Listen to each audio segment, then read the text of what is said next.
Hi guys, did you love the new intro sequence? Isn't it amazing? Huge thanks to Pixel Culture because he's the one who did that for me. Just didn't even ask him to do it, he just did it out of the kindness of his heart, and I'm so grateful to him. So huge thank you to Pixel Culture for doing that intro. It's amazing, I love it. It's so much better than what I had done, a million miles better than what I had done. Yeah, because I'm not that good at editing, as you probably noticed from my videos. But yeah, huge thank you, dude. I so appreciate it. It's super kind of you. Thank you. Oops, just bashed the mic. Sorry. Yeah, so welcome to episode 16. I am Jude, or the Punky Judester, and we're going to look at what's been going on in gaming this week. So, little recap of something we mentioned last week. Projekt Red obviously released Cyberpunk. It was a mess, and there's a class action lawsuit against them. The issues were huge with the game. This had a huge impact on the company's stocks and shares. They have just plummeted. The founders have lost approximately $1 billion off their values of their joint share in the company, which is just an insane amount. And as we said last week, the suit's being brought by Rosen Law Firm in New York, who is a specialist in helping investors to get money from companies when there are problems. The cat's just appeared. And basically the whole story behind the suit is that it alleges that Cyberpunk was virtually unplayable on current gen, or previous gen now, Xbox, PlayStation consoles due to enormous bugs. As a result, Sony removed the game off the PlayStation Store, and Sony and Microsoft and Projekt Red would be forced to offer full refunds. Projekt Red's reputation would suffer and bring harm to the investors, financial harm to the investors, and basically they had lied about, they'd made erroneous or completely false statements about the company and the state of the game and things like that. So as we said last week, it seems like the investors do have pretty firm leg to stand on, because obviously the game was not at all what we were sold. It was not at all how it had been supposed to be. It's not at all in the state it was supposed to be. So, you know, and CD Projekt Red just released a statement saying it received confirmation of the suit, and it said the company will undertake vigorous action to defend itself against such claims. So that was a statement that they released to their investors about the class action suit that's against them. Obviously this is a big lawsuit, and those kind of things take a long time. The first thing that has to happen is that the court has to check through things and to certify that it is actually an actionable thing, that there can actually be a lawsuit, that this isn't just, you know, a frivolous case, that there actually is a case to answer. And it does sound like there is. I think I'm obviously not an expert in law, but to me it does, from what I've seen, it does sound like there is a case to answer. But the thing is, as we said, it will take a long time for this case to get resolved, and the game will be completely different by the time it is resolved, because obviously the patches will be coming and things like that. So it won't be the same game by then as it is now. It will be a much more playable game, hopefully. So yeah, there will be more patches coming, and it's just, so it'll be interesting to see where the game is by then and what impact that will have on the case. Will the fact that by the time there is a judgment that the patches have been released and things like that, will that affect the judge's opinion on the case? Will that affect how they rule? Will they still say, well, when the case was brought, this, but now this? So will they get, like, will the investors actually win? And if they do win, will they get the judgment, like the value back now, or will there be a reduced judgment because obviously the game will be better by then, and so the stock will probably have gone up again by then. It'd be very, very interesting to see what happens, how the patches and updates affect all of that stuff. So yeah, it's something we will be keeping an eye on, and whenever we can give you more information, we will. So yeah, I will definitely be keeping an eye on that one from a very, very, from a personal interest point of view, but also from like a business point of view. I think it'd be a really good case study into business. Also, Wood Hawker, beat 'em ups. He's an awesome guy. He actually did a video where it's quite a long video, it's about 45 minutes I think, where he analysed everything to do with Cyberpunk. Like, he looked at the initial teasers, he looked through all the bugs that were there, all the things that they had promised that we would get in the game, and he compares it with other games that are older and have open world games and stuff like that. Super interesting video. I'll put a link up in the eye icon so you can go check it out. It's really worth watching. There's a song at the end as well, which is amazing. You have to stick for the song at the end. Seriously though, definitely worth watching. I would highly recommend checking that video. It's so in-depth, so detailed, such a good analysis of the situation in the game. Yeah, he says everything you need to know, so click on that icon, check it out, definitely. But there's also been some other information. Apparently there was going to be some free DLC for Cyberpunk. It was announced on their website, as you can see here. The thing is, people are saying that this advert might have been put up around the time that the game was actually released. It looks about that it's that sort of age. So there's question as to whether or not this will actually be a thing, whether this DLC is going to happen, because obviously if it did, that announcement would have been made around release time, which would have been before all the backlash, before all the problems that have been noticed.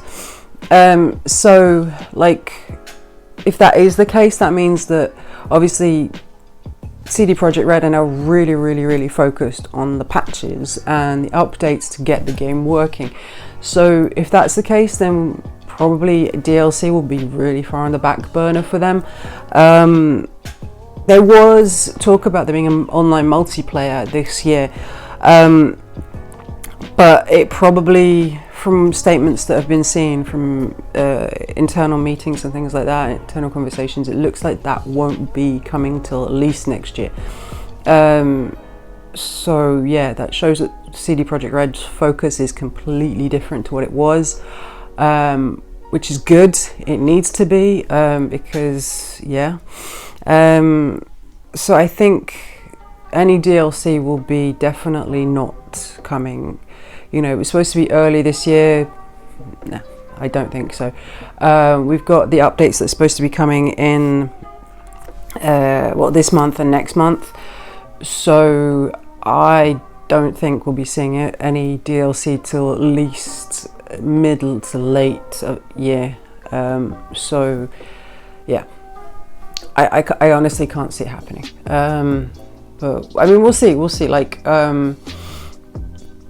an online multiplayer could be good, but obviously it has to be much more reliable. The game has to be much more playable.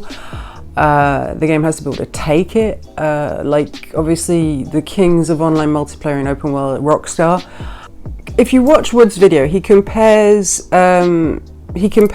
Cyberpunk to Red Dead and other games like that, which Rockstar made. Now, Rockstar are the kings of open world. They know what they're doing. They've been doing this for years. Like, if Rockstar Games had made Cyberpunk, they would have kept all the promises for the teasers and the trailers, for one thing, and would have just blown all of that out of the water. It would have been an insane game if Rockstar had done it. Unfortunately, CD Projekt Red are not Rockstar. maybe buy the IP, Rockstar. Maybe buy the IP, show them how it's done. Just saying, make the game good. Because seriously, like, yeah, Rockstar could have done it, honestly. And I mean, I'm not trying to fangirl for Rockstar. I mean, I love Rockstar's games. I grew up with GTA almost. Like, I played the first GTA when I was a teenager. You know, like when it first came out. Like my brother and I played. We were way too young to be playing it because it was an 18 certificate. This is back when it was still the British Board of Film Certification was doing the certificates for games. Like, you know. Like, oh gosh, it was so long ago. Oh, I'm so old. But yeah, like we played Grand Theft Auto, we played Duke Nukem, and I think they were a similar time. But yeah, like Grand Theft Auto was an amazing game. The first game was amazing. It looks kind of dated now. Has an amazing soundtrack. Gotta say, has an amazing soundtrack of original songs that were made for the game because they couldn't get licensed songs back then because nobody knew who they were, nobody knew what the game was, so nobody would license. Now obviously licensed soundtrack, but back then they had original. It was all original music, it was all written for the game, and it's great. The rock radio station soundtrack it's amazing. It's really good, even if it's not like a big it's an awesome soundtrack. But yeah, Rockstar could have made this game. Rockstar could have made something incredible. I've said that company's name so many times in the last few minutes. Sorry. I'm not honestly, I'm not trying to like fangirl for them, but you know as well as I do that if they'd have done it, it would have just been. Anyway. On to some more online gaming stuff because we mentioned online multiplayer. I'm not really a big esports fan, but I know some of you guys are. There is a story here about the game Dota 2, which I don't know, but I'm sure some of you will. Valve has apparently permabanned an esports club and 5 of its players, including a former winner of an international event, big for match fixing. Basically, the Chinese Dota 2 esports team Newbie were implicated in a match fixing scandal in May last year. It took place in a match between them and Avengers at the Dota 2 Star Ladder competition in February 2020. One of the former team members, Zhang Ying, said that if the Avengers hadn't fixed the match, he would eat poop. So yeah, it apparently was super obvious that the match was fixed between the two. And when the allegations came about, the team Newbie was banned from matches. Of course, they defended themselves. They denied the allegations, said it was completely untrue and they would appeal. But they have now been permanently banned. They have been found to be completely guilty and they have been perma-banned, as have 5 of the players involved. So yeah, that's if you're a fan of Dota and you know who these guys are. I don't obviously know, this isn't my thing, but I would be interesting to get you guys' opinions on that, like if you know who they are, if you know about the game.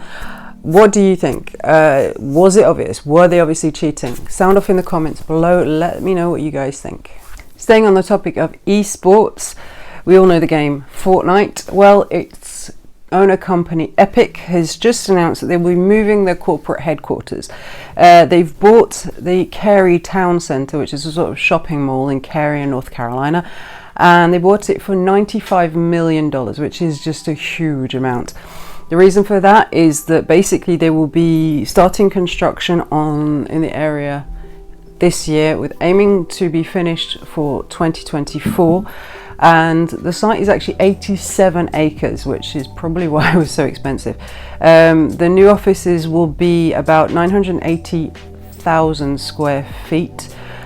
which is just an insanely huge thing. It's supposed to include office buildings and recreational spaces, and they want to make a customized campus which will accommodate their long-term growth, is what Epic said.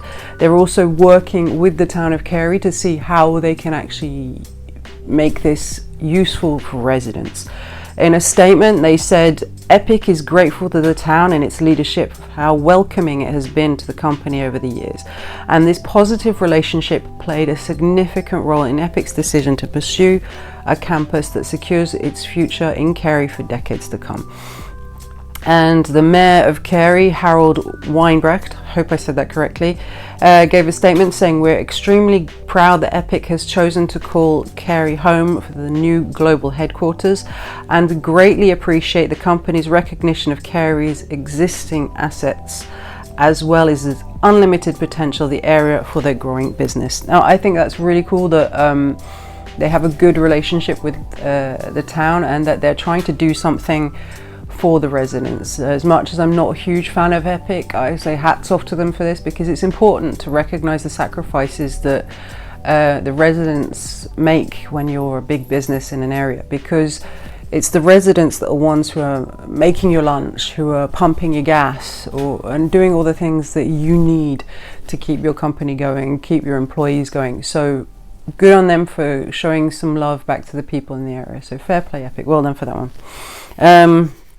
Of course, speaking of online stores, which I like the transition there, because Epic has their online store, and of course so does Steam. And yes, it's the winter sale. It's now on for a limited time. I've been buying a few games. I hope you've been stocking up too. Maybe we'll stream a few at some point if we can. There's a couple that I'd love to try, and I'd love to show you guys because they look so much fun. So yeah, maybe we'll do a stream. Would you guys like me to do a stream? Live stream? Let me know. Let me know in the comments. What do you think? Also, speaking of Steam, we had the Steam Awards were just recently announced. Of course, it was the users of Steam who voted for the games, and I voted, and I'm sure many of you did too. Were there any other games that you voted for that won? Of course, I voted for Fall Guys as best online game, and they won, so yay! Basically, to be eligible for nomination in the award ceremony, the games had to have been released on Steam after November 2019 for them to be eligible for the 2020 awards, which is also why Red Dead Redemption 2 was actually nominated, because even though the game came out a couple of years ago on PlayStation, it was only released in December 2019 on Steam. So that's why it was eligible, and that's why other older games like Horizon Zero Dawn, which was actually a 2017 game, but has only recently come out on Steam as the complete edition, that was also eligible to be nominated for the awards. And of course, Red Dead Redemption 2 won the award for Game of the Year. It is an amazing game. I'm sure you all have played it and you will love it. So yeah, it's well deserved for that thing. Obviously, I would have preferred to see something like Horizon Zero Dawn win, but what are you gonna do? That for me, that was my favorite game of the ones that were just released. I didn't buy it on Steam. I've had it on PlayStation 4 for a while. I love that game. Really looking forward to the next one coming out this year on the PlayStation 5. Really looking forward to that. So hopefully it won't be another Cyberpunk situation. Please don't let it be another Cyberpunk situation. But yeah, also in Nintendo news, I know many of you are Nintendo fans as much as I am. They have just announced that they will be buying the Canadian developer Next Level Games. Next Level Games is already a very close partner of Nintendo and have been working on many Nintendo franchises, including they made Luigi's Mansion 3, which is a great game. And so Nintendo says that the acquisition will help secure internal development resources and boost collaboration. That was their statement. And the deal should be finalized by March the 1st, and at which point Nintendo will own all the shares in the company. So it's great news for Next Level Games, and also for Nintendo, who are buying a new studio. I think it's a clever idea, it's a sensible idea. Seeing how Microsoft and Sony are doing that, it makes sense that Nintendo would do the same. I can actually see them trying to fully buy out the Pokemon company, because obviously Pokemon is such a huge IP for Nintendo, so I can probably see them thinking of doing that as well in the future, because obviously there are other companies that they are huge stakeholders in. But yeah, it makes sense to me for them to start buying in other developers to be able to have exclusives and to be able to have more games and to follow suit with the other major companies. So good luck for the future to Next Level Games, and welcome to the Nintendo family, I guess. Also, final piece of news for you. Many of you will have played the game Nier Automata. Well, there has been a new cheat code has been discovered. The game's about 4 years old and it's still hugely popular. And the modder Lance McDonald has literally just found a new cheat. According to him, he spent hundreds of hours trying to reverse engineer the game, and that's what helped him come across this cheat. Basically, you have to enter a certain sequence into the game's intro sequence and you will be able to skip to the end of the game. He said a simple button sequence must be input while positioning the character to be between a set of barrels during the game's very first boss fight, and it will then send you to the post-credit sequence and unlock the chapter select menu. So that's pretty crazy, and what's even more impressive is that, you know, how much effort he had to put in to find that. Like, Tara confirmed that was intentionally there, and it was hard coded into the game's engine, and made a cheeky little comment about how long it'd taken someone to find it. You got to wonder why he put it in there, and if he actually thought anyone would ever find it. I doubt he did. If it's just such a random thing to do, it's kind of, yeah, I don't think he was expecting it, anyone to find it, but it's still pretty cool. It's awesome when you have games that have been around for a while and people are still finding things that they can do with them all these years later. So yeah, maybe there's other things in other older games that we haven't found and that we should be looking for, so it'd be interesting. But yeah, that's it for today. I hope that you guys found this video interesting and that you have enjoyed listening to me babble. If you have enjoyed it, I do hope you will click like and maybe subscribe if you want to. Obviously all the social medias and stuff like that, links will be in the description, and yeah, I will see you guys next week. And once again, huge thanks to Pixel Culture for the new intro. Okay, see you guys later. Bye guys.